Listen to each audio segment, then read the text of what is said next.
is the 39th National Theological Conference of Trinity Institute, webcasting live from historic Trinity Church, located in the heart of New York City's financial district at Broadway and Wall Street. Our doors are open for the 3-day exploration of Radical Abundance, a theology of sustainability. Today's speakers are Timothy Gorringe and Nestor Miguez, and now the Director of Trinity Institute, Mr. Robert Owen Scott.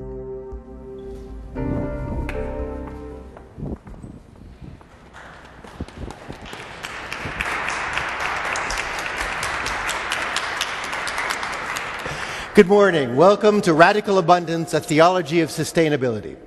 Now, nobody likes a hidden agenda, unless, of course, maybe you benefit from keeping it hidden. But let me say right away that we do have one, and I'll put it on the table. We believe that the heart of the vision, the process, and the actions that can bring us into a new and sustainable way of being is dialogue. A dialogue that is not only open to all, but one for which all have a responsibility to show up. Now, you have shown up here in New York and at a record 80 partner sites across the United States, in Canada, and in the United Kingdom. I wish I could greet each of you individually, but please know that you are an important part of this conference. Without your work, your passion, and your voice, we could not be here. Our keynote speakers also bring diverse global perspectives from England and Argentina, from Washington State and a farm in New Jersey, and New York City's South Bronx. They are theologians who are engaged with their communities and activists whose work speaks to questions of meaning and human dignity. They will inspire us to both reflection and action. Now, if you haven't been with us before, let me explain briefly how the days will go. After each presentation, there will be an opportunity to follow up with questions. If you're in Trinity Church, please line up here in the center aisle. Your welcome packets have index cards. Please write out your questions before you come up to the mic so you can get right to the question. Those of you at partner sites, please email your questions to the address on your screen. You can email those at any time as they come to you during the presentation. We ask everybody, please be concise, because we want to be able to raise as many of your questions as we possibly can.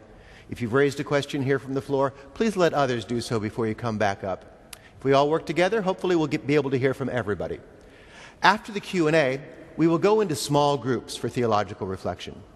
Now, here at Trinity Church, your name badge has your group number, and if you aren't sure where your room is, we have some very gracious and helpful volunteers wearing bright orange ribbons to guide you on your way. Those of you at partner sites, please follow the instructions of your organizers. Each small group has a facilitator. They bring a lot of skills, and they've had special preparation for this conference. They make a huge contribution. I encourage everyone to enter your groups with open hearts and minds and to share openly from your experience. And now it is my great pleasure to invite Trinity Institute's Senior Theological Fellow, Mark Richardson, to begin today's program. Mark is Professor of Theology at General Seminary in New York. He's also a widely recognized leader in the dialogue of science and religion. Through his exceptional ability to balance deep knowledge with genuine openness, he has guided the development of this conference for over a year, and finally the time has arrived for him to introduce our theme and our first speaker. Please join me in welcoming the Reverend Dr. Mark Richardson.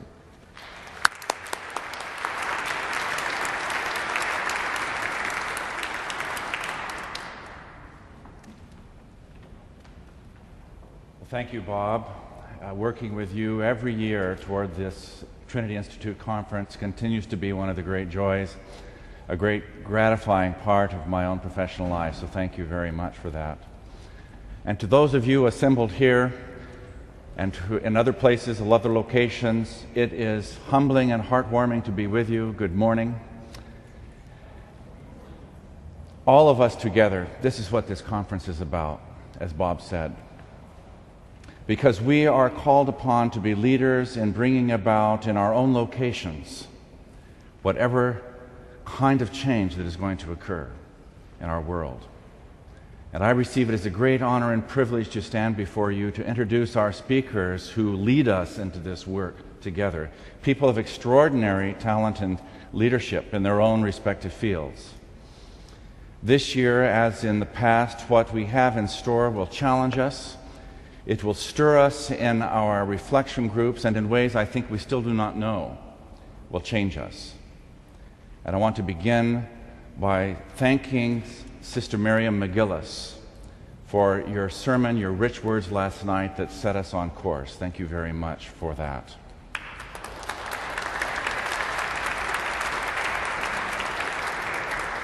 We gather this week around a topic of sobering and momentous importance, reconceiving the meaning of abundant life in our social relations on the scale of city, town, and neighborhood, and the connection of this to the natural world as a whole.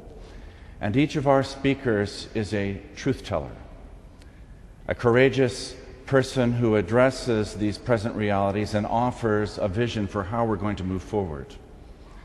One thing I think we feel more keenly now than we did when the environmental movement had a beginning, let's say in the 70s, is that there is no concern about the natural environment that isn't at the same time about justice.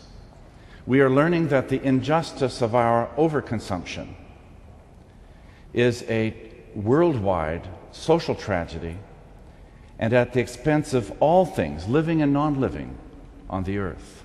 We cannot easily separate social and natural systems. And in light of this, we face a present situation that needs more than a minor adjustment here and there, a tweaking of the system as it is. I suspect that the call for change that we heard over and over again this past year during the election phase is not just about new ways to meet old standards of what we mean by abundance. We are ready and greatly in need of questioning the standards themselves. We have been intoxicated, you might say, with judgment impaired by old standards of abundance and sustenance. They have contributed to rising world violence, economic collapse, and widening social gap in cities and neighborhoods. And they have contributed to the strain on the natural world which it cannot endure indefinitely. We know this. We can no longer deny the disturbing contrast between the physical and spiritual starvation of many and the spiritual boredom and overconsumption of others. We cannot continue to adjust the old standards of abundance and survive. The realities that have been forecast require of us such fundamental change in habits of our daily living, such deep reorientation of what it means to thrive, that our speakers present the situation as a spiritual challenge, not a technical challenge at its core. What they will be suggesting is that nothing short of transformation will be required to sustain the task of healing, transformation of us, and the discovery of well-being. One of the speakers a few years ago, some of you may remember him, James Allison, named this the transformation of desire, learning to want and thirst for something new. And I think those are fitting words for this current situation. The change we need to make is plainly and simply a spiritual matter. The irony is that, on the one hand, we have no choice in the matter of change, because it is required of us if we are going to survive on this planet. On the other hand, and here is where the hope lies, the crisis of necessity may be what it takes to wrench us away from things we know don't work and into a deeper sense of wholeness we knew we needed all along. A new, perhaps more modest standard of abundant life, found in the quality of our relationships across a wide spectrum of nature and society, and not this out-of-control consumption that divides and alienates us. Over a year ago, the rector of Trinity Church, James Cooper, preached a sermon that had serious implications about location and mission, about the investment of Trinity's own historic assets back into its own local environment of downtown New York as a principal aspect of its own mission. This inspired Bob and me to think, what might this look like if we were to think about this at Trinity Institute? How might all of us think and act in fresh, new ways and develop new insights about our location, seeing it as the place of our own mission of leadership in our own communities. Mission, of course, is not something we do when it's convenient or when it seems rational on the old standards of the economy. I'm reminded of the words of the then President-elect Obama on the steps this past Sunday of the memorial, the Lincoln Memorial, when he said about character, "It is shown in doing the right thing in hard times, not when it's easy or when there's a cushion." And I think those words fit us here.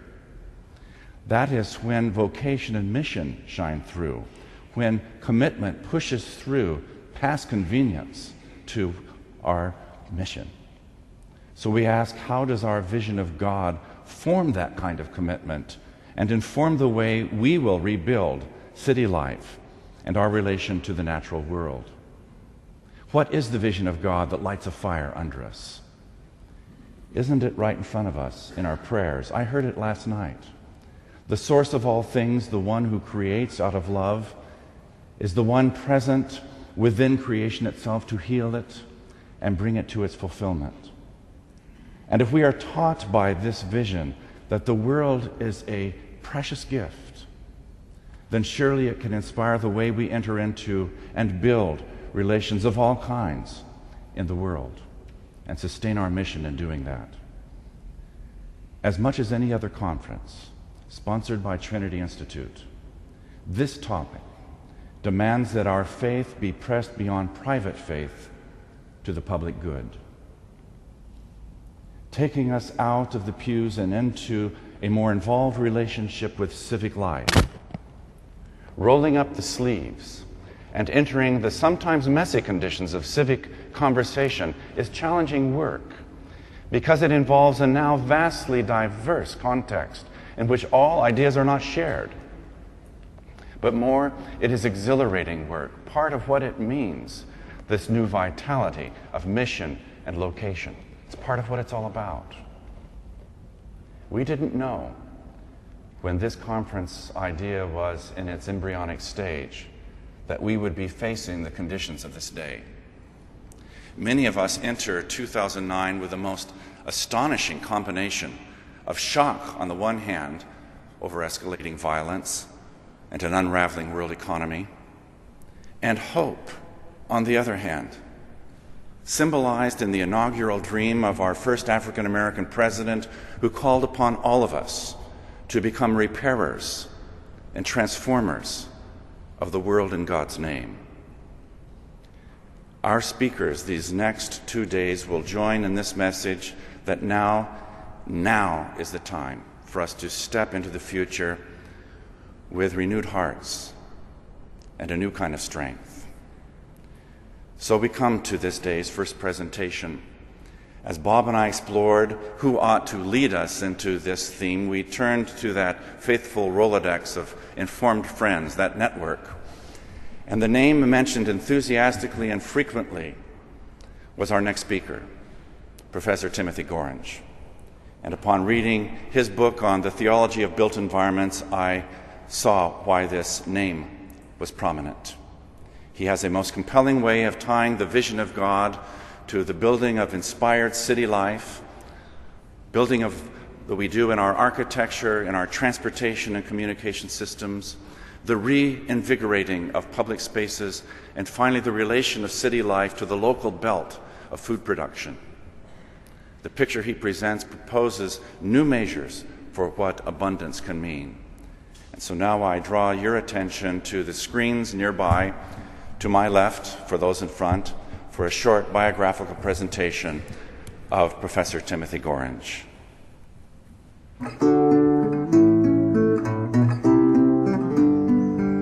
I actually hated creepy crawlers as a boy. I didn't do any of that stuff. Watching Tim Gorringe work his garden in Western England, you might be surprised to learn that he's a city boy, having grown up in Greater London. I grew up like everyone in the baby boom at that time, under rationing. But in some ways, it was an idyllic time for kids, I think, because it was pre-mass car ownership. Milk was still delivered by horse cart. The local lamplighter used to come around and light the gas lamps in the evenings. Gorringe developed a frugal, low-impact philosophy toward life as a child.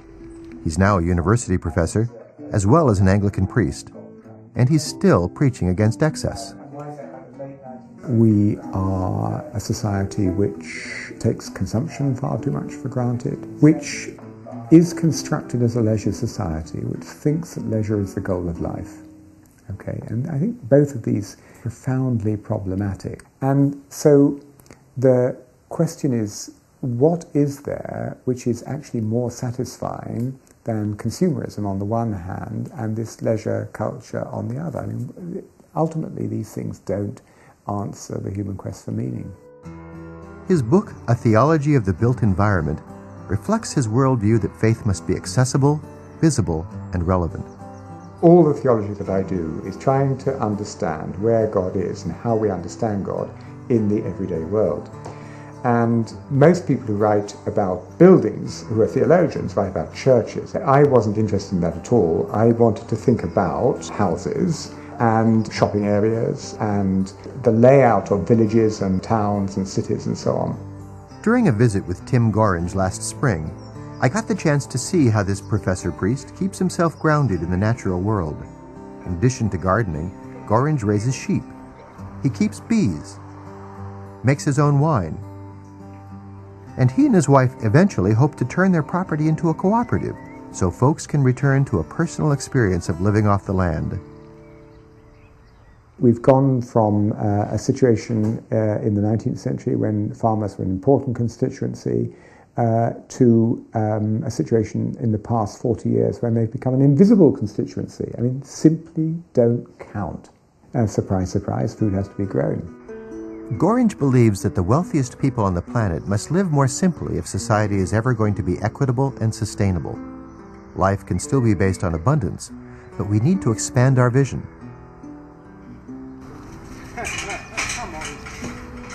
Scripture promises abundance. It's abundance for everybody. So there's 800 million people who don't have enough to eat. It's a question of distribution. It's a question of political will and of political arrangements. When he surveys the future, Tim Gorringe admits he sees tremendous challenges, but also opportunities. The question about sustainability is, the key ethical issue today, because it's about whether our grandchildren and their grandchildren have a future. And so all these questions about the built environment and about farming and about lifestyle, they're all questions about what it means sustainably and how one might structure society sustainably. That's a key political question. I mean, people haven't woken up to that yet, but it is the key political question. Please join me in welcoming Professor Timothy Gorringe.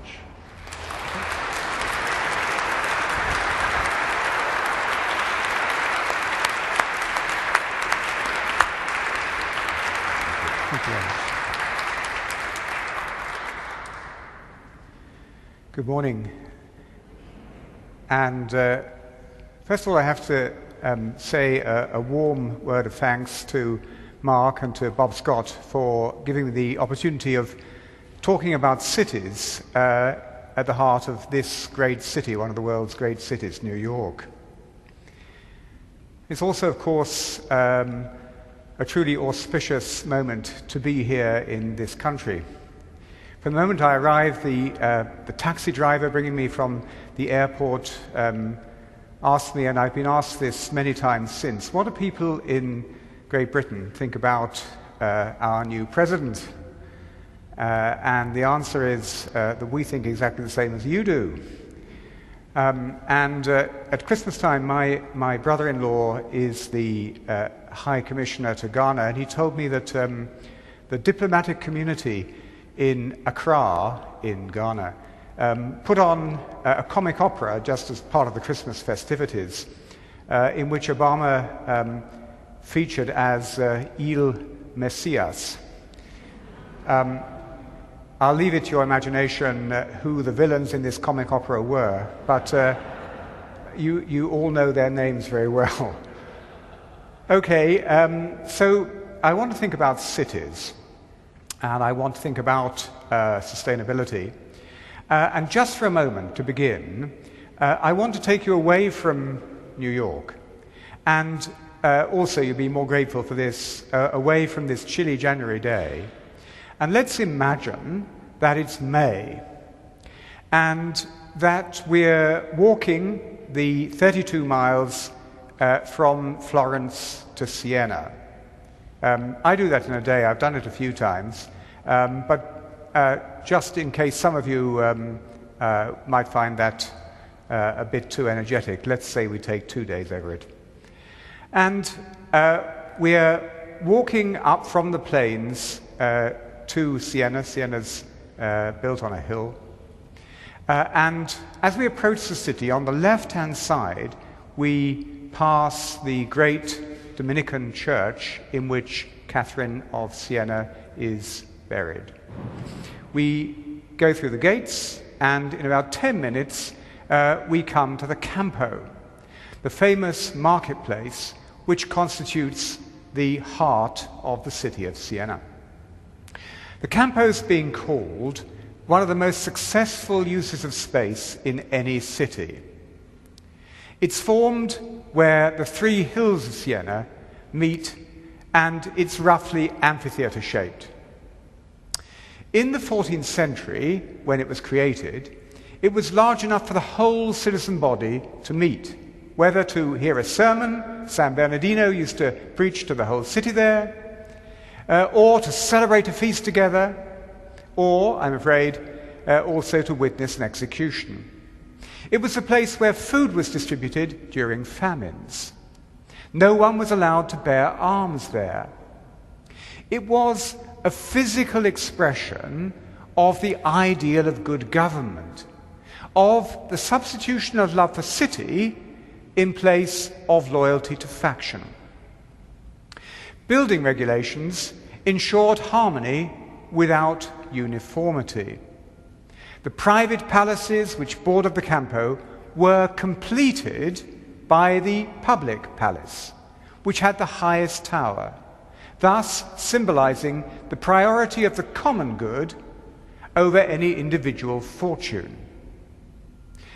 The creation of the Campo was the crowning work of the redesign of the city by a group of lay magistrates from whom the nobility were rigorously excluded. And that exclusion of the nobility, by the way, is precisely what your new president tried to do yesterday in putting in place these new rules about lobbying. So the exclusion of the nobility was their way of trying to see that great fortunes didn't have an undue bearing on the politics of the city. Now, this group of lay magistrates took their ideas very largely from Dominican theology, and thus especially from Thomas Aquinas, at the heart of whose understanding of community lay the idea of the common good. Aquinas had learned from Aristotle that the good life is a life in common. Even if the good is the same for the individual and the city, Aristotle had written, the good of the city is the greater and more perfect thing to attain and to safeguard. The attainment of the good for one person alone is, to be sure, a source of satisfaction. Yet, to secure it for a nation and for cities is nobler and more divine. Aquinas glossed this in Christian terms by arguing that God is the common good of all things, and all reality, even stone, loves the common good of the whole more than its own particular good. And I want just to stop for a moment and think about that. So where I'm staying at the moment, in the Marriott Hotel just to the right, there are workmen in this bitter weather loading steel rods onto cranes, and they're being hoisted up, I imagine, to form the heart of reinforced concrete to extend the building or repair the building. I'm not sure what it is they're doing. Now, Aquinas would say that those steel rods, not simply in the intentionality of their builders, but simply in themselves, seek the common good. His vision of reality included the idea that there's no distinction between animate and inanimate, the kind of distinction that we live by. For him, the whole of reality is infused by the divine. All reality comes from the divine, and all of it, every molecule and particle, serves the common good. So these city fathers employed an artist, Lorenzetti, to paint an allegory of good and bad government in the chamber where they met to argue out and hammer out city policy. And in this painting, Lorenzetti depicts justice and the common good, both of which derive from the Holy Spirit, as the heart of his vision. And under good government, arts, education, relationships, and piety flourish. Under bad government, all is destroyed. Under good government, the countryside feeds the town, and the town rewards the country. Under bad government, the crops rot, and the people starve. Florence and Siena were bitter rivals in the 13th and 14th centuries. But what they share, comments David Mayanik, is that they saw their urban forms, and especially their skylines, as directly representing the hierarchy of their collective civic values.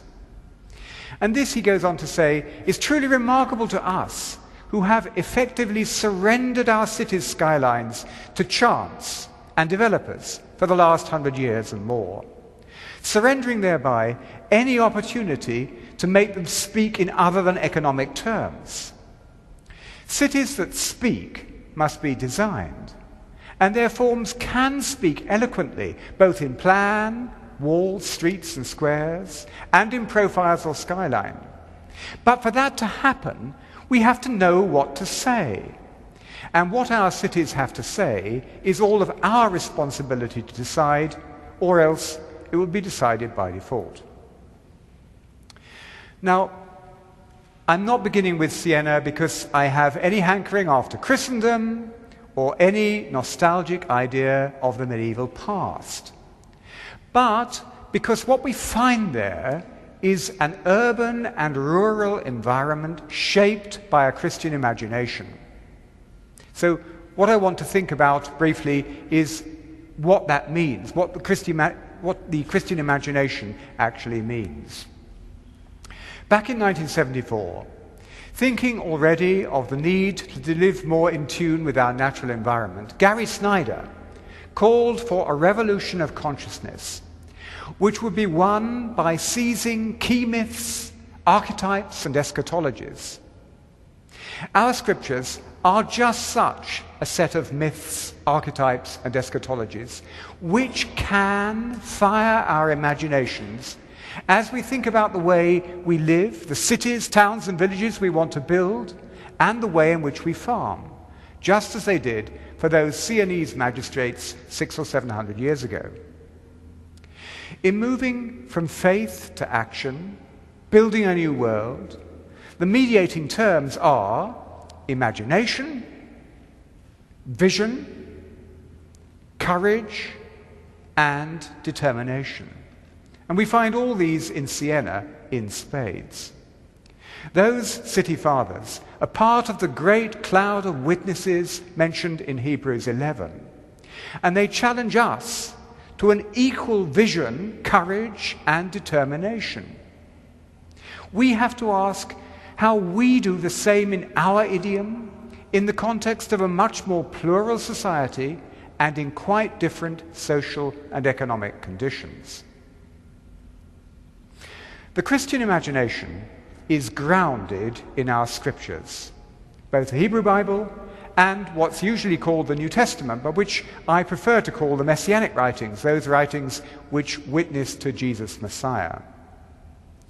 We find many different points of view in these writings, but all agree that, as Hebrews puts it, in these last days God has spoken to us by a Son, whom he appointed heir of all things, through whom also he created the ages.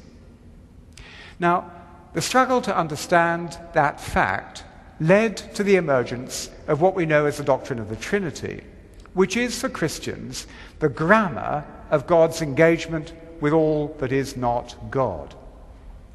The doctrine is a koan, which represents the faith that God creates all things, reconciles all things, the faith that the being and end of all things is encountered in the bringing of order out of chaos, in the reconciliation of persons and communities, and in the hope that God's glory will finally irradiate all things.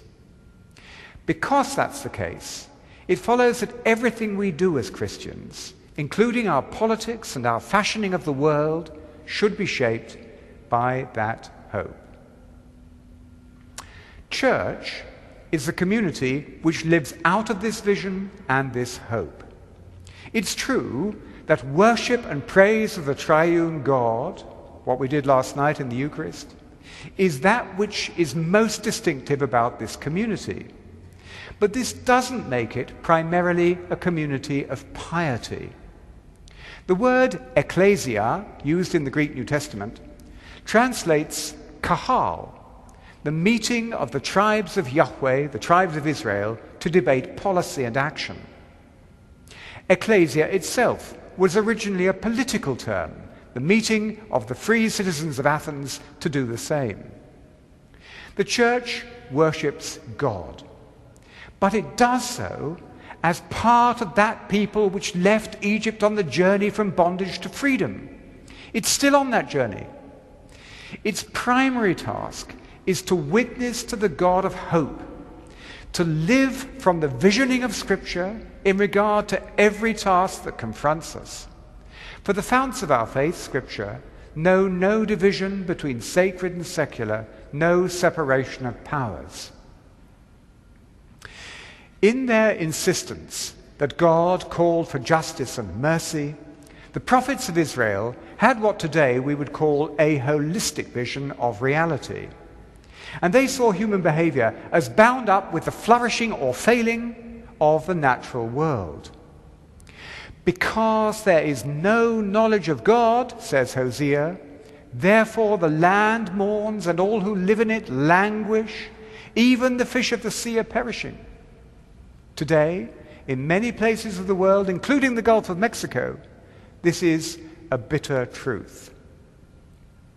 Knowledge of God is the instruction of Torah, a vision of what it is which makes human life possible and fruitful. Without Torah, says the Dutch scholar Ton Vierkamp, any society goes to ruin. The ruin of the kingdoms of Israel and Judah was the product of a deep-seated anomie, living without Torah. Jared Diamond's book, Collapse, is a commentary on this truth. Diamond considers a number of societies, both ancient and modern, where social and ecological rules were willfully overlooked. The ancient societies are now under the sand. He warns us that this will be true of Montana and London in the near future if we don't look out. Torah is not religious mumbo-jumbo, as secular rationalists imagine, but fundamental reflection on justice and survival, on what makes human flourishing possible. Torah is not the letter which kills, but the spirit which makes for life, the effervescence of the divine imagination within us. Now, what I want to do in this lecture is think about the implication of Torah instruction for our day.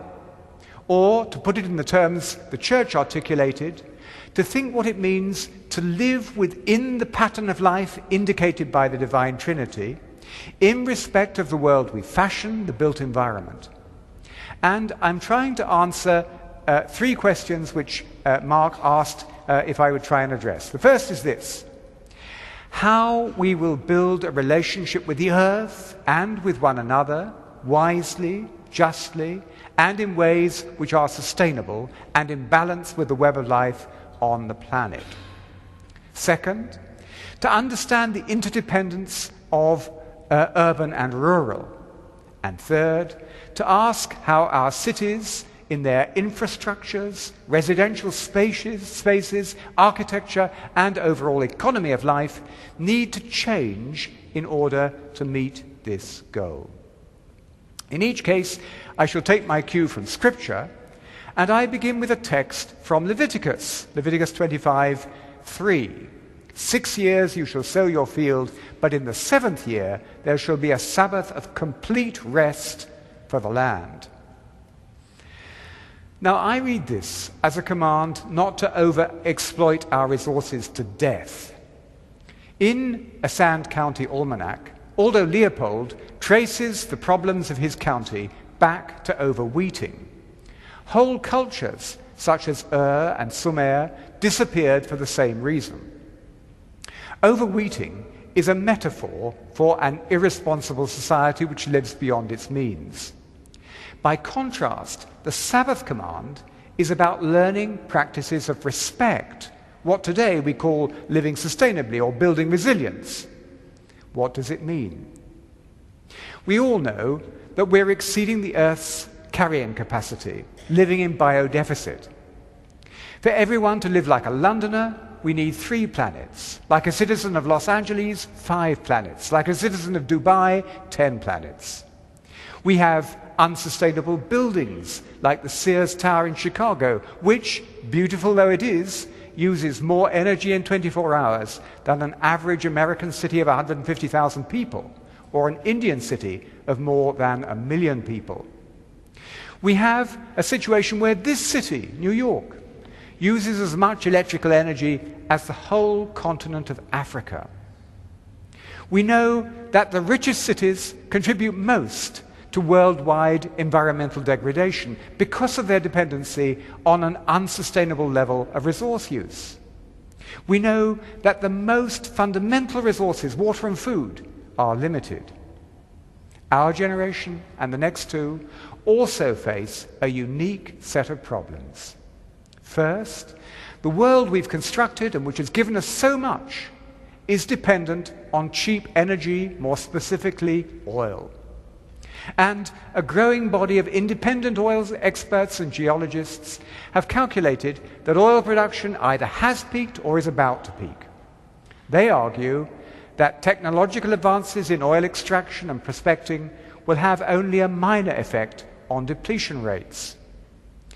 Peak oil doesn't mean that the world's suddenly going to run out of oil as your car runs out of petrol if you don't fill it up. What it does mean is that we reach the point where cheap, easy-to-get oil is exhausted. And when that happens, then every successive year will see an ever-diminishing flow of oil as well as an increasing risk of interruption to supply. And then there's climate change. The biosphere is a cycle in which every plant yielding seed, as Genesis puts it, transforms carbon dioxide, produces oxygen during photosynthesis, and in turn uses up oxygen and releases carbon dioxide. This cycle has been disrupted in the past 200 years by colossal man-made discharges of carbon dioxide, as well as the other greenhouse gases. Currently, we're adding 6 billion tons of carbon to the atmosphere each year, and the result is a hotter planet. The impacts of global warming include desertification in various parts of the world, but especially in China, where 2,500 kilometers turns to desert each year. A report by the US Snow and Ice Center in Colorado in December 2008 notes that the Arctic ice is melting much sooner than anyone had predicted. The results of such changes are unpredictable. At worst, whole ecosystems could unravel, something which is already beginning to happen in Alaska, where the greenhouse effect is amplified by the positive feedback of sun on ice. There's been a rise of 6 degrees centigrade in wintertime temperature there. A corresponding rise in the whole Earth would mean the end of us. Barring manna from heaven, writes Charles Landry, reflecting on these facts, it's safe to say that civilization will not survive in its present form. This is not to make an ideological point. There's just not enough planet to maintain culture as we now know it. And Ted Trainer of the University of New South Wales writes, there's a widespread assumption that a consumer capitalist society based on the determination to increase production, sales, trade, investment, living standards and the GDP as fast as possible and indefinitely can be run on renewable energy. But if this assumption is wrong, we're in for catastrophic problems in the very near future, and we should be exploring radical social alternatives urgently. What then should we do? What's the meaning of the Sabbath commandment in relation to these facts? Well, in the first place, it is, as Herman Daly of Baltimore has been arguing for more than 30 years, a move from a constant growth economy to a steady state economy. That in turn cannot happen without profound cultural and spiritual change, a change which, as he recognizes, means prioritizing the common good. A different economy means finding alternative energy sources in wind energy, wave energy, and solar. It means rethinking transport so that we're not dependent on the car, because trains and buses are more or less 10 times as efficient in moving people and freight than cars. All this I take from the Sabbath command. But how specifically does it apply to our cities? An answer given by the most hopeful development in the UK at the moment, the Transition Town movement, is to adopt an energy descent plan, similar to plans worked out by the Post-Carbon Cities program in this country, in cities like Portland, Oregon, Denver, Colorado, and many others. The question posed is how people will feed themselves, what kind of jobs they will do beyond peak oil. It's not about going backwards to the 1880s, let's say, or even to the 1780s. The idea of energy descent, says Rob Hopkins, the initiator of the Transition Towns movement, is that each step back down the hill could be a step towards sanity, towards place, and towards wholeness. Energy descent is, ultimately, about energy ascent, the re-energizing of communities and culture, and is the key to our realistically embracing the possibilities of our situation rather than being overwhelmed by their challenges. The transition movement has gone viral, to use his words, because it's preeminently both practical and hopeful. It doesn't look for answers in technologies which may or may not materialize. It doesn't pin its faith in great leaders or politicians of any shade.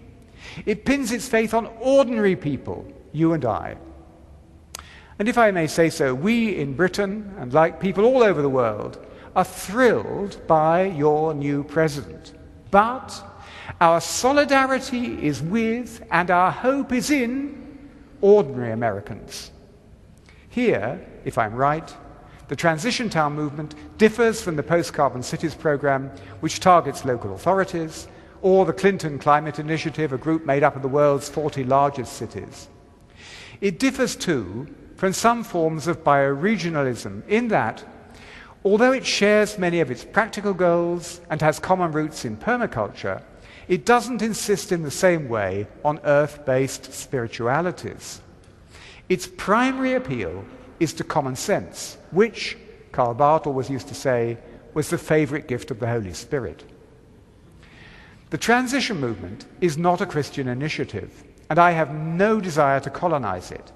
But I have to say that it's profoundly consonant with the Christian imagination, which understands God to work always at the depths and amongst the small and insignificant, and which, strangely, is always skeptical of Messiah complexes. That, I think, is the meaning of the so-called messianic secret in the Gospels. I want to turn now to a second text, Numbers 11:32, which has been key to my thinking about the built environment for many years. It's an ironic text which depicts Moses in the wilderness, worn out by the tasks of management. He complains to God, who gently informs him that he, Moses, doesn't have to do everything himself. So, 70 elders are selected for training, and they undergo their course and they get their MBA at the end of it. And when they've got their certificate, they prove it by prophesying. In other words, playing their full part in the leadership of the people. But, to the scandal of the 70 who've got their certificates, 2 people who've not undergone the training also start to prophesy. "Shut them up," the elders say to Moses. But he replies, "Would that all the Lord's people were prophets." How many leaders does a city of 1 million need? Charles Landy asks. 1, 10, 100, 1,000, 10,000? Indeed, 10,000 still represents only 1% of the population. A city of 1 million should have a football stadium worth of leaders, as the good and successful city is made up of thousands of acts of tenacity, solidarity, and creativity. Another way of putting this is to say that for our towns and cities to survive and flourish, we need the reinvention of democracy, where people are empowered to be the agents of change. And this is exactly what happens in the transition movement, where groups form around food, transport, energy, housing, health, but also around heart and soul, exploring the moral, cultural, and spiritual realities which make change possible, addressing the realities of consumer addiction, and looking for strategies to break the spell of hopelessness which the great challenges of climate change and peak oil often induce. The transition movement is not an anti-movement, but a pro-movement. It doesn't go around with banners saying down with this and down with that. It seeks to respond to challenges in faith and hope. So often we can think that the problem is that people, in inverted commas, are so stuck in materialism, so addicted to consumerism, so wedded to the pleasures of their holidays and cars and centrally heated homes. We're like Elijah. We say to God, everyone is worshipping Baal, and I alone am left. But for transition town people, for the transition town movement, like Jesus with the crowds in the New Testament, the ordinary person, with all their fears and prejudices, is not the problem, but the solution. There's faith in people's creativity, energy, and courage. Christianity has a very proper emphasis on human sin, on the pride which builds unsustainable structures, on the sloth which just lets it be, on the lies by which we deceive ourselves. But we forget too easily that, as Paul puts it, where sin abounded, grace abounded more exceedingly. There is grace abounding. That is what Moses also saw in the story in Numbers. Grace is known in the extraordinary re-energizing of community that transitioning brings. As groups work together to vision their future and to take steps towards it, real democracy, perhaps we could even call it Jeffersonian democracy, takes shape. Robert Bella in Habits of the Heart and Robert Putnam in Bowling Alone find the roots of our malaise in a lack of solidarity. Solidarity is one of the translations of the Hebrew word hesed, usually translated as faithfulness or loving kindness, and the most important root of the New Testament word charis, grace. For Landry, it is the repetitive acts of kindness which form the texture and glue from which social capital grows, which are the nervous system of the lived city, which make a place enchanting, which put grace into our spaces. By contrast, he says, the internal logic of the unfettered market reveals a limited story of ambition and no ethics or morality. It has no view of the good life, of social mixing, of mutual caring, or nurturing the environment. Like a veil, the market system shrouds our consciousness while plumping up desire and consumption. The market logic has a tendency to fragment groups into units of consumption and enclaves, and in so doing, to break up social solidarities. He thinks we're on the verge of a major shift of paradigm, where the Enlightenment prioritization of the individual, and therefore of choice, is replaced once more by a more social vision, where public goods are emphasized. And I find there an analogy with David Corton's idea of a great turning. Landry is a secular humanist, but from a Christian perspective, what he's writing about is sin and grace. And here we come to another absolutely central Christian theme. In the biblical view, community is prior to the individual. We are the body of Christ. We are members of one body. Bella recalls John Winthrop in his sermon, A Model of Christian Charity, delivered in Salem Harbor before landing in 1630. We must delight in each other, make others' conditions our own, rejoice together, mourn together, labor and suffer together, always having before our eyes our community as members of the same body. How does that affect the built environment? Well, the successful regeneration of Barcelona was bound up with a perception that public space is the heart of the city, and that citizenship is closely related to participation in the public space and rhythms of the city. Precisely that perception lay behind the creation of Siena. Creating spaces of communication and gathering in order to foster conviviality and to stage performances was key to the regeneration of Barcelona, as was attempting to find an equilibrium between the natural and the built environment. Good cities cannot be driven by the logic of the market or rational utility maximizing. What makes a city good is, we discover once again, having the common good at their heart, not just in their welfare programs, but in their transport, their urban design, the maintenance of their parks, their tree planting.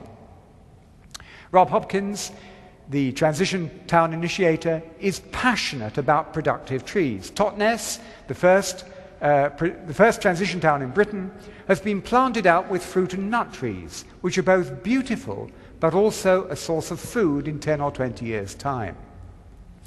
I shall say something about the relation of town and country in a moment. But let's not forget that every created city is full of urban gardens. The governor of the Bank of England currently keeps bees on the roof of the bank in the very center of the city.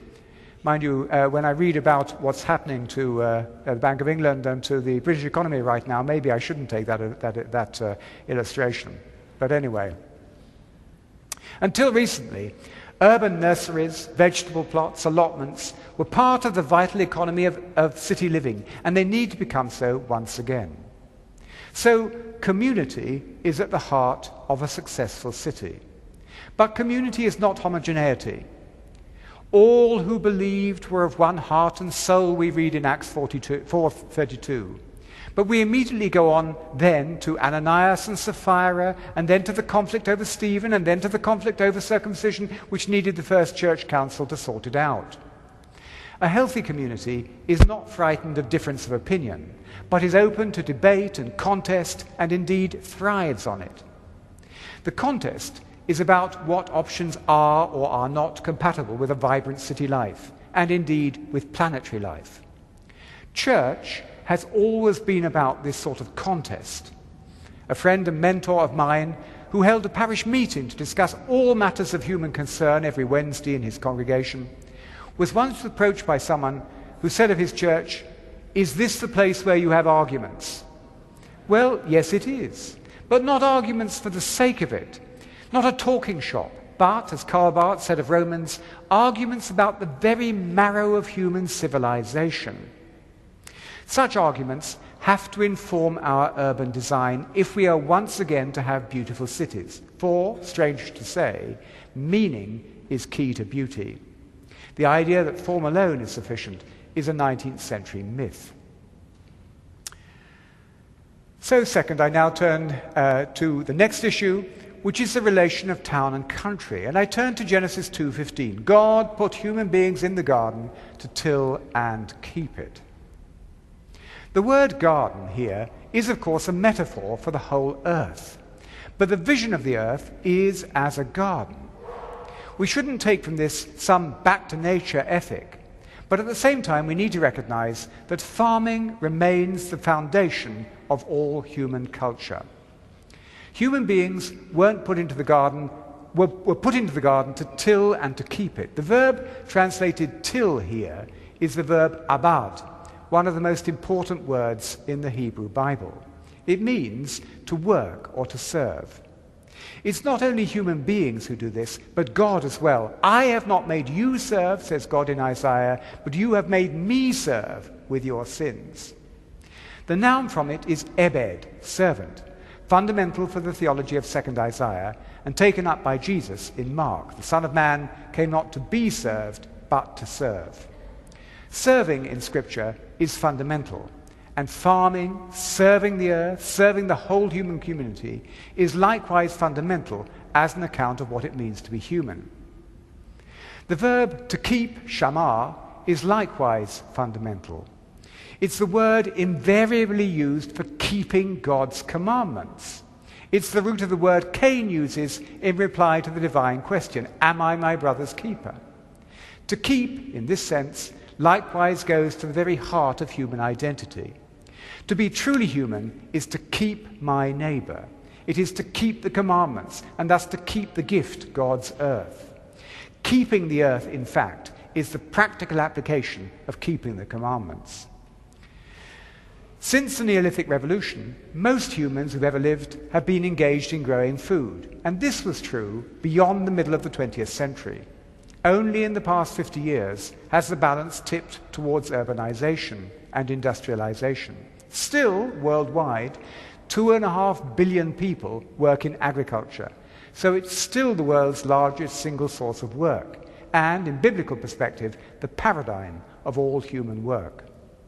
This doesn't mean that I'm despising the city. Town and country live in a necessary dialectic. The Hebrew word for city, ir, means a place of stir. This may just be a way of characterizing a busy marketplace, but I prefer to think of it as pointing to towns as the place where human creativity, both industrial, economic, political, and cultural, takes flight. Historically, says Fernand Braudel, town and countryside obeyed the rule of reciprocity of perspectives, mutual creation, mutual domination, mutual exploitation, according to the unchanging rules of coexistence. The towns urbanized their countryside, but the countryside ruralized the towns too, as urban fortunes were spent on land. This ought to be obvious, but for over the past 40 years, a hubristic perspective has been taken by many city theorists, which has not acknowledged the dialectic, and this needs to be redressed. What's the significance of this for our towns and cities facing the related challenges of climate change and peak oil? The transition movement looks to identify not simply watersheds, like bioregionalism, but food sheds, self-reliant, locally or regionally based food systems which can feed their urban communities. So far, in Britain, only medium-sized cities like Bristol of 400,000 and Nottingham of 280,000 have become transition towns, identifying where their food will come from after peak oil. But how about transition New York, or transition Dallas, or transition Rhode Island, just to mention a couple of places of people who I know are here. A couple of years ago, I spent some time in upstate New York, and I was shocked at how depressed farming was there. Transition New York, in vibrant relationship with its rural hinterland, could mean the social and ecological regeneration of the whole region. Rather than a globalized world, we need to prioritize local food systems, local investment models, and local work. Wendell Berry makes essentially the same proposal. The only sustainable city, he says, is a city in balance with its countryside. A city that would live off the net ecological income of its supporting region, paying as it goes all its ecological dues.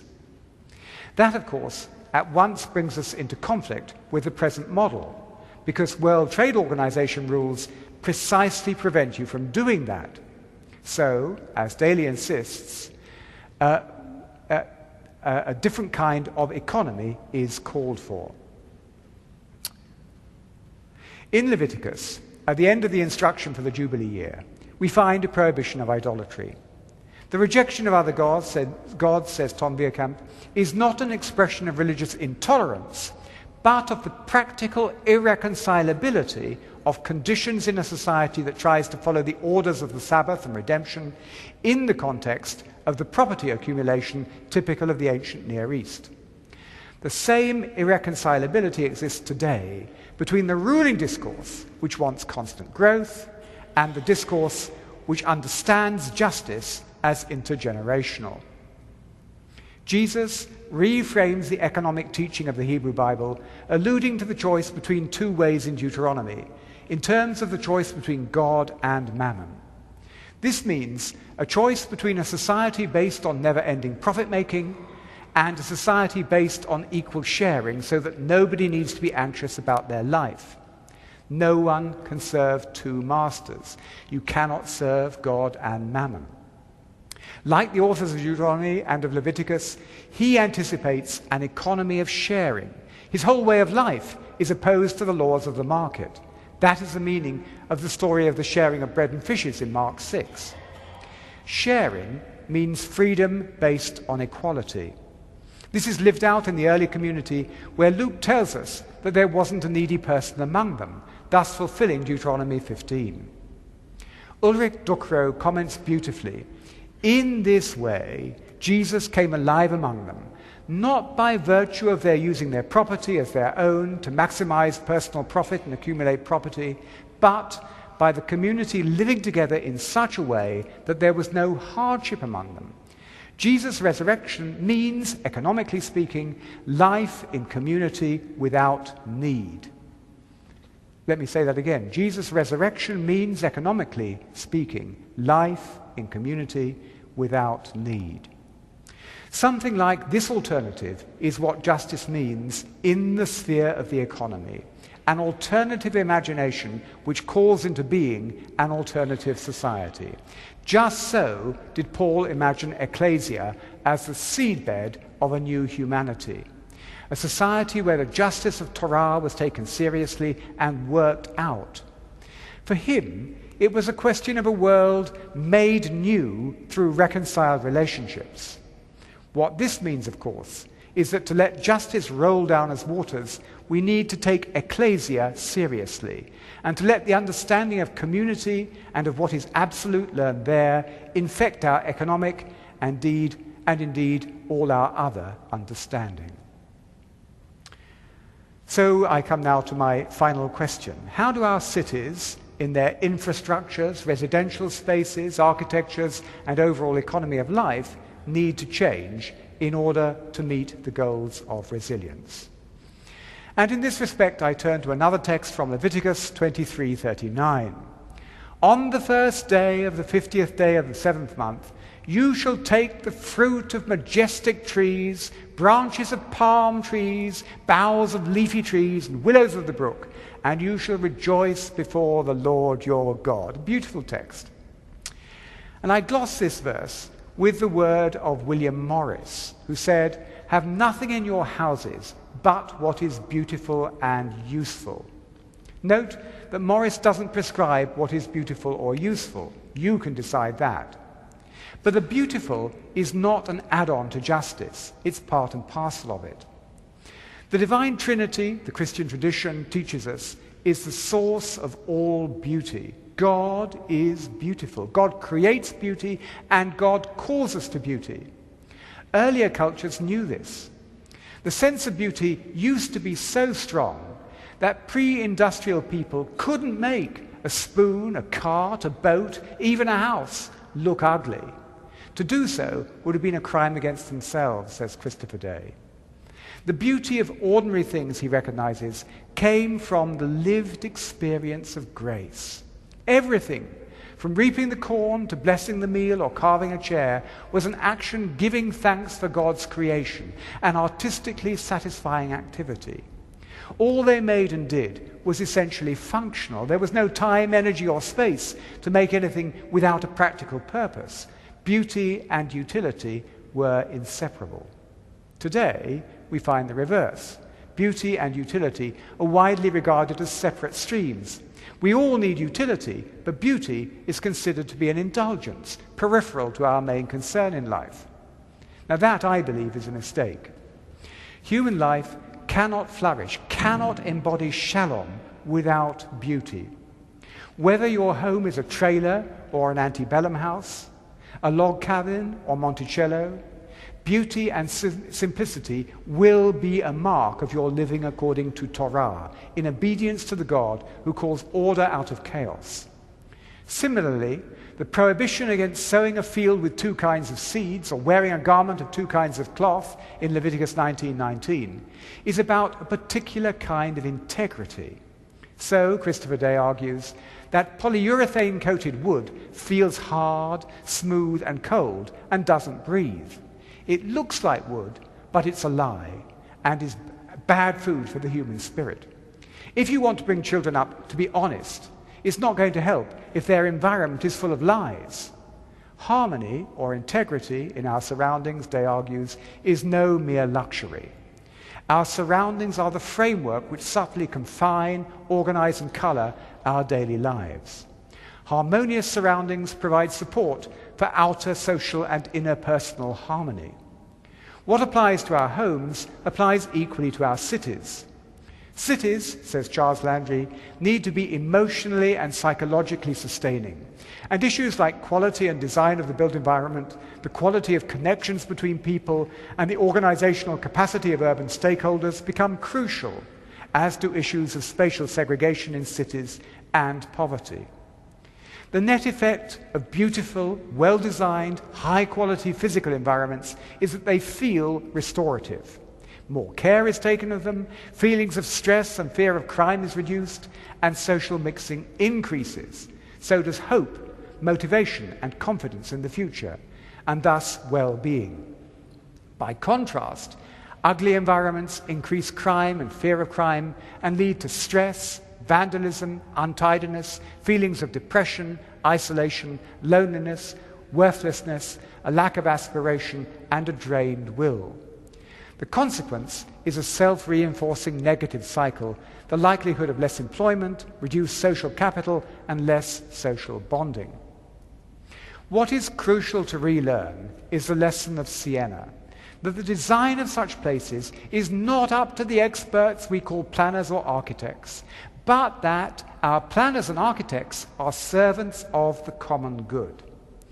For this to happen in Britain, and I suspect in the US as well, a whole new approach to property is needed. In Siena, no person, no matter how wealthy, how prestigious, how powerful, could say, this piece of land is mine, I can build what I like, I can do what I like with it. What was built was subordinate to the common good. Great palaces like the Campo, as great skyscrapers line our city streets and squares, but none was allowed to overtop the Palazzo Pubblico, which symbolized the common good. Ancient planners put all their talent into the building of the communal nucleus, inns, churches, city halls, says Victor Papagnac. The rest of the settlement followed by itself. Modern designers are forever concentrating on the rest of the city, but without an organic center, nothing can be held together.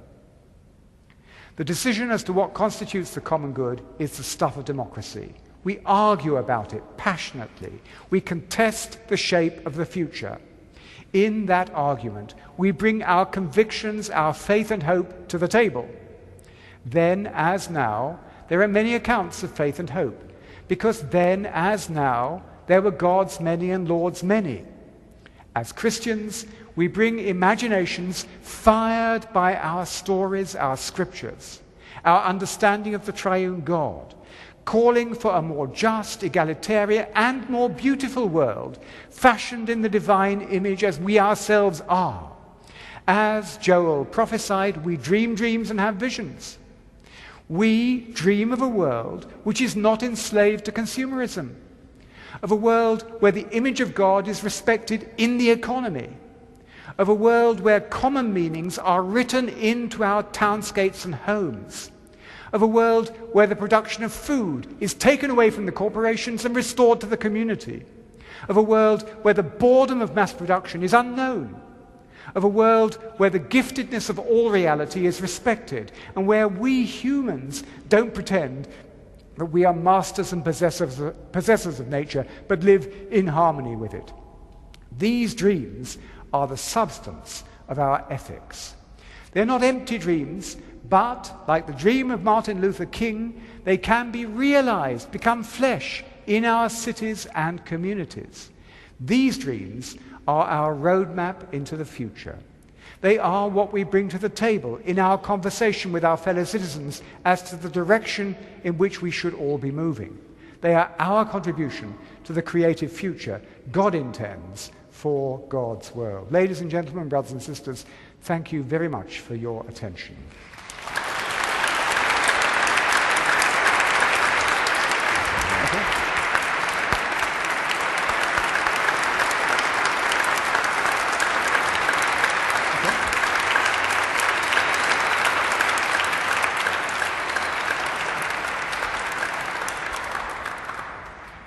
Timothy, that was so rich. I wish I could ask you to stand up and deliver it all over again, because there was so much to take in, and I know I only got a part of it.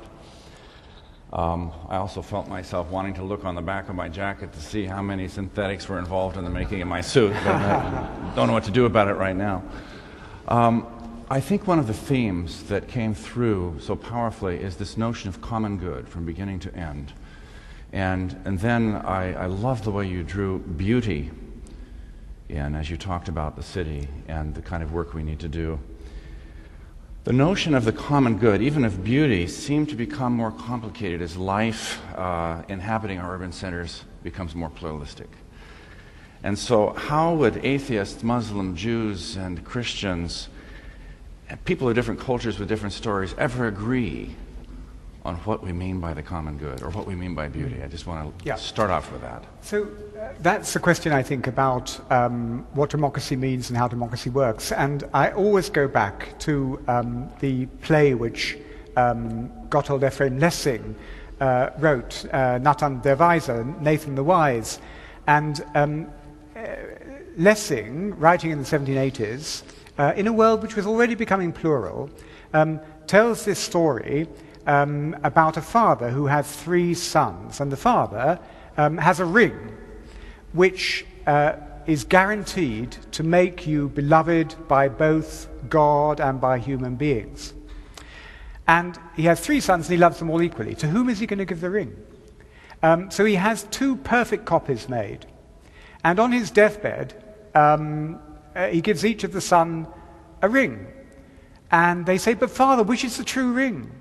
And he says, you will find out in the truth of spirit and of power. Now, it seems to me that in any democracy, we, as I say, we bring our visions and our imagination to the table, and others bring theirs. And it's essentially a contest about what it is which truly realizes the human good, which has the fullest vision of what heals, of where healing is to be found. And in the Christendom situation, the Church took it for granted that it had a monopoly on that, that it understood, it had the answers. We're not in that situation any longer. So all of us now come to the table not only with Jews, which we've done through the centuries, but now with Muslims, with New Age people, with secular humanists and so on. And we share our accounts of what we think it is that makes for the common good. And it's essentially a question of what is persuasive, what is true and which has integrity carries the day, ultimately. Truth will triumph. That's the, yeah. If I may, I'll ask one more question, or would you like to go on, Bob, with it from the floor? No, go ahead. Okay. I wanted to single out cities for a moment, Yeah. and you gave us some attention to that. Instead of the smaller scale, just for a second. You made the point earlier in your presentation, singling out the Sears Tower, for example. We'll soon have another one in our backyard over here, and what they state about who we are as a culture. Some would say that a place like New York City is actually a good thing ecologically because human compression to smaller spaces means less sprawl and less invasion of the land. In fact, one New York Times study, I think just a few years ago, said that in spite of all of the use of light and energy in the city, the per capita use is less than goes on in our current daily use in suburban and in rural areas of the city. So this leads me to a question, and that is, has the transition movement done any thinking about ideal human scales of living? And the second question that follows up on that, what makes a Sears Tower bad or good? What are the measures for determining something like that? So there are quite a lot of questions implicit in that. Take so the ones you want. Let me begin with the last one. What makes a building bad or good? So I was in Chicago a couple of years ago for the first time, and I saw the Sears Tower, which I knew very well from photos. It's a beautiful building. It's beautiful. The question is, does it have a future? And I guess the answer to that question hangs on whether we're able realistically to find the sustainable energy which will power those buildings. Now, I've seen this New York study, and I'm familiar with the arguments. Personally, I'm sympathetic. Victor Papineau takes as a kind of axiom. He says in his book, The Green Imperative, nothing big works ever, period. And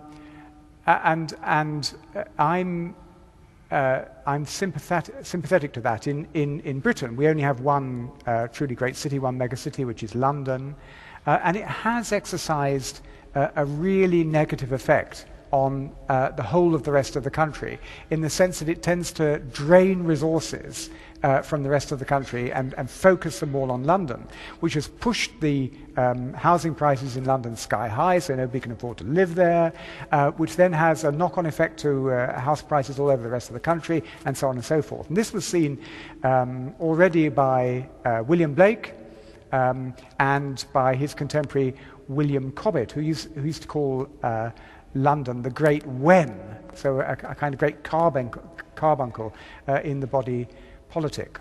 Now, in a country this size, of course, no city has that effect because you have much more regional economies of scale. As human beings, I think what we have to find is a balance between the center and periphery, between rural and urban. We need these kind of food sheds or these eco-regions, and we can't any longer, I think primarily in terms of cities. We have to think primarily in terms of sustainable regions. And the real possibility of doing that is going to determine whether cities are sustainable or not. So we don't have to think just about this country. We can think about Singapore, we can think about Hong Kong. There are many of the world's great cities where there are real question marks about long-term sustainability. On the scale. We've received a number of wonderful questions from other sites and here, and I want to turn the attention to Bob for... We have a number of wonderful questions. I'm going to start with one from Trinity Church, but this one is in Bloomington, Indiana. Please set the record straight on Genesis 1:28, the fateful "Fill the earth and subdue it and have dominion over it." How should we understand it? Are subdue and dominion good translations of the Hebrew? Yeah. So there's a rabbinic hermeneutic motto which says, "Redactor is Rabbeinu." The redactor is our teacher. The redactor is our teacher. So the thing is, when the redactor put Genesis 2 after Genesis 1, I think it was a he. Why did he do that? And you might say, well, he just had these two stories and he thought he'd put them together. But that's assuming that this chap lacked intelligence. And my take on it is that Genesis 2:15 is precisely Genesis 2:15 because it comments on Genesis 1:28. So we've had this, exercise, dominion, have dominion over the fish of the sea, the birds of the air, and all creeping things that go upon the ground.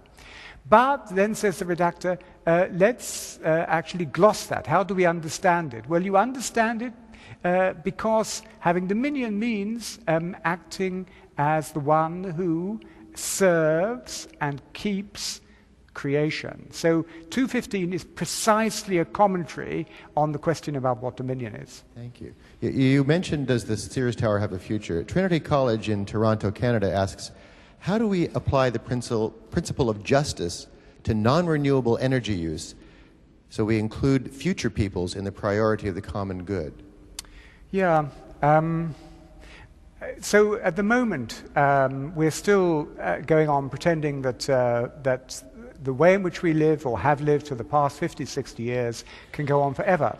And I wonder how long that pretense can go on. Now, as this little embarrassing biography of me said, I grew up under rationing. And rationing was imposed on the assumption that there are things which everybody needs, but there's not enough to go around, so you have to prioritize. And I wonder how long it is before, with regards to key energy resources, like oil, for example, we're going to have to start prioritizing and saying, look, emergency services and so on, these have to come first. During the war, there were posters which used to say, is your journey really necessary? And personally, that's something that Jill and I, we live 12 miles outside the city, and that's a question we ask ourselves every time. Is your journey really necessary? Do we have to go? If we have to go, can we go by bike? Can we go by bus? And only when we really can't do anything else do we go by car. So it's relearning that question about priorities, I think. Okay, here, before we turn to questions from the floor, here's one that responds to that, even though it was written before you gave it. It's from Shelburne, Vermont. Because America has stopped consuming the unnecessary, China does not need to package products we are not buying. Therefore, the whole economy of recycling is falling apart. Have you a solution for this? I'm not sure what's meant by the economy of recycling, but certainly one of the things that, so China's had this extraordinary 10% per annum growth for the past few years.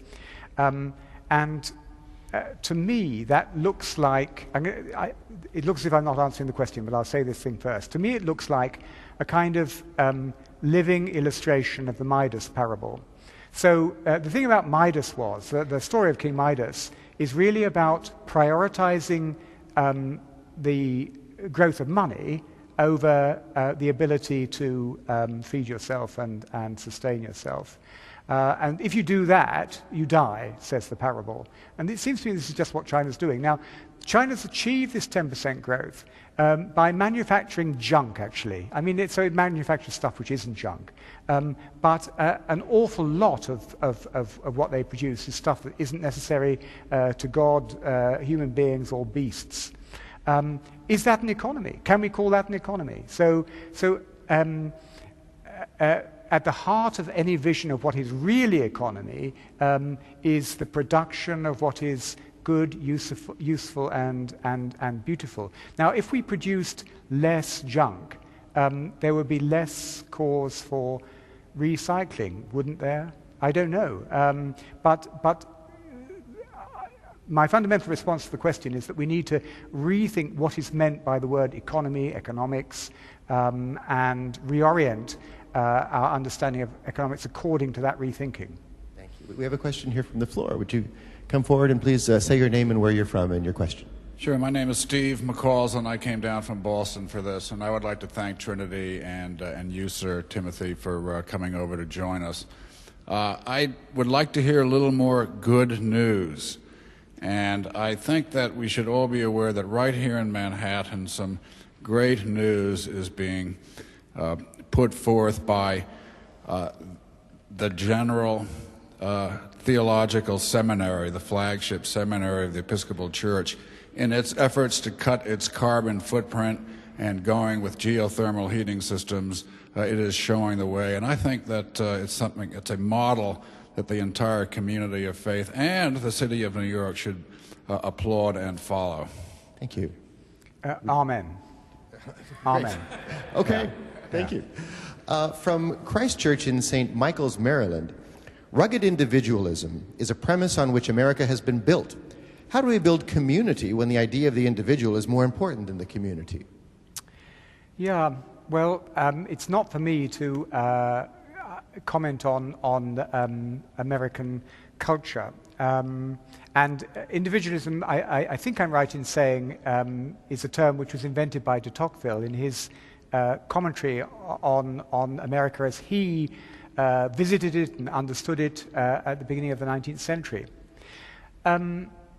Has it really been built on rugged individualism? And isn't there also, in the vision of the Founding Fathers, not just in that vision of John Winthrop, which I quoted, but in your history right the way through, a profound understanding of the importance of community at every level?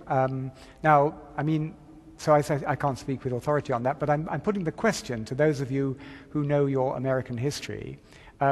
We know about this mythos, this myth of the rugged individual, and that's been propagated by this story of the Western hero, the lone gun who sorts things out, and all of that sort of thing.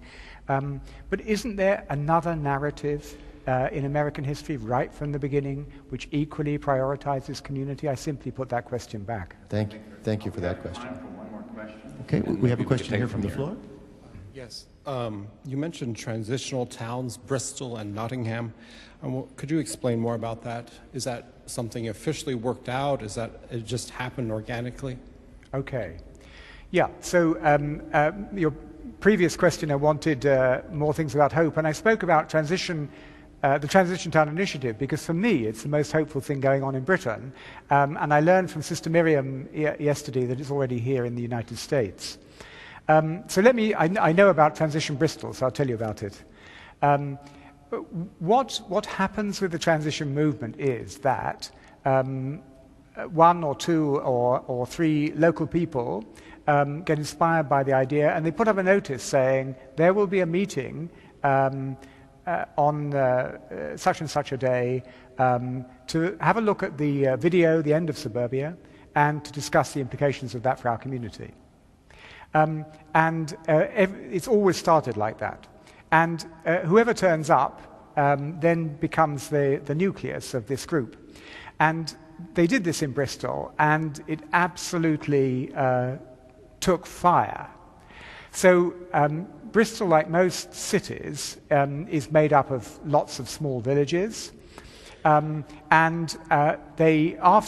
a few months, there were so many people interested that they announced a one-day conference for the whole of Bristol.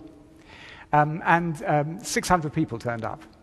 So then it was a discussion, should we go ahead simply as Bristol, or should we focus on our urban villages?